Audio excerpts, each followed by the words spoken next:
On the battlefield, you likely often see through various channels a large number of weapons captured from the enemy side. But have you ever wondered how this affects their logistics security and supply chains? And how much information leakage could occur as a result of these captures?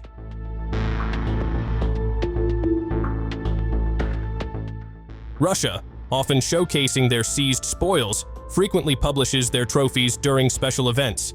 These weapons are not just proof of victory, they also serve as a highly valuable intelligence jackpot for Moscow. Imagine their access to advanced encryption technologies, the navigation systems in use, and the potential for developing countermeasures that could threaten the enemy. The strategic advantages that could be gained are clearly immense.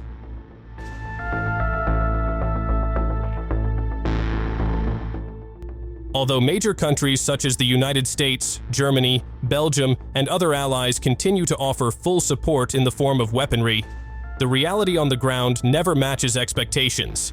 In less than a month after the new year, Ukrainian forces have to surrender the diamonds given by their friends to Russia, which continues to advance.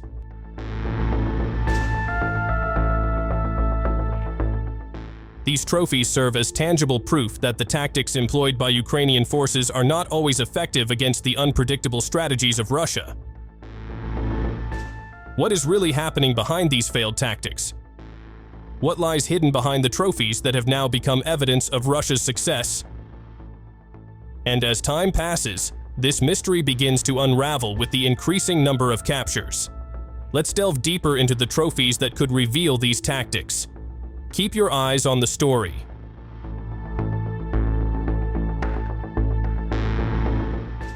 Recently, the Russian forces have celebrated an unexpected victory. The commander of the 352nd Motorized Rifle Battalion, known by the call sign Stranik, stood confidently, displaying various advanced weapons they had just captured from Ukrainian forces. These weapons came from major countries such as the United States, Germany, and Belgium.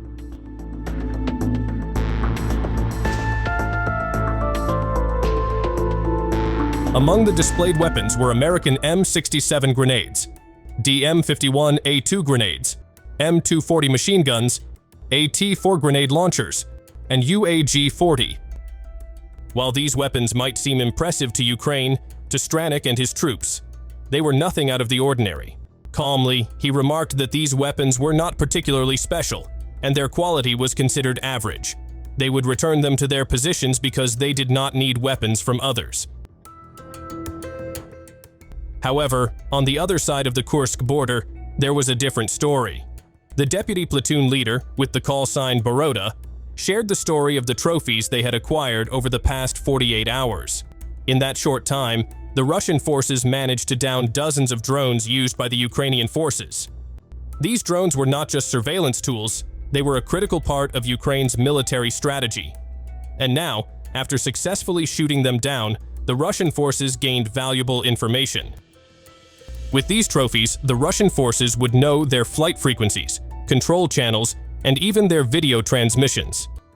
If possible, they would try to recover the drones. Isn't it quite intriguing? How would the Ukrainian forces react upon seeing this? Not far from there, at the Kursk border, a group of soldiers from the 40th Separate Naval Infantry Brigade was celebrating a no less impressive achievement. With burning enthusiasm, they ran, proudly lifting a new trophy with joy. They named this trophy Baba Yaga, which belonged to the Ukrainian armed forces. Every small victory, every trophy gained, was part of a larger struggle. Strategy is often determined by timing and composure, and there are often stories hidden behind the traces of weapons left behind. One such story occurred in Velika Novosilka, a battle that marked moments of intense tension. There, Ukrainian forces were forced to retreat in a panic-stricken flight. A 58-second video recorded during the retreat showed a number of advanced weapons left behind by the Ukrainian forces. Among the abandoned weapons were clearly visible Javelin portable ATGMs, portable anti-tank grenade launchers, Browning M2 12.7mm heavy machine guns, and still intact ammunition. Some of these weapons appeared to have never been used. This was not the first incident, as the phenomenon of weapons being abandoned by Ukrainian forces has occurred repeatedly. Was it fear, or was there another reason behind their decision to leave behind such valuable weaponry? Perhaps this is a glimpse into an uncontrolled situation where tension overcomes logic, and decisions must be made in an instant. There is another story from the Kursk region, where Russian forces successfully captured an armored vehicle that is more familiar to the world, the M577 KShM. This vehicle is a variant of the M113, modified to function as a mobile command post. With the marking 269, it is clear that this vehicle was previously used by the United States military.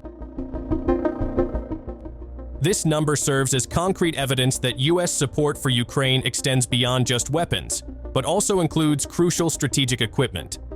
How invested is the U.S. in spending large budgets to send weapons to Ukraine to face Russia?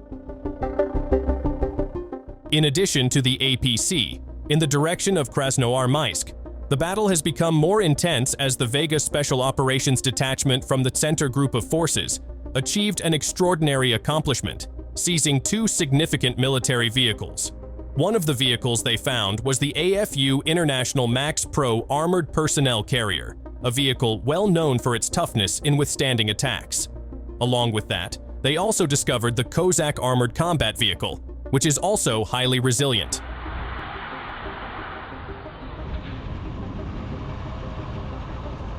Both vehicles were found with their ammunition loads intact and without critical damage.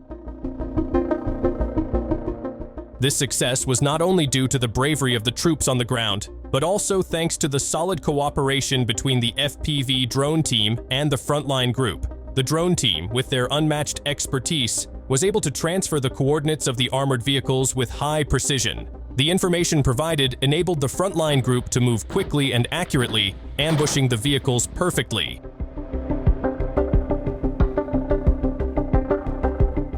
These are some of the stories from the rather complex battlefield. What is your favorite Russian trophy?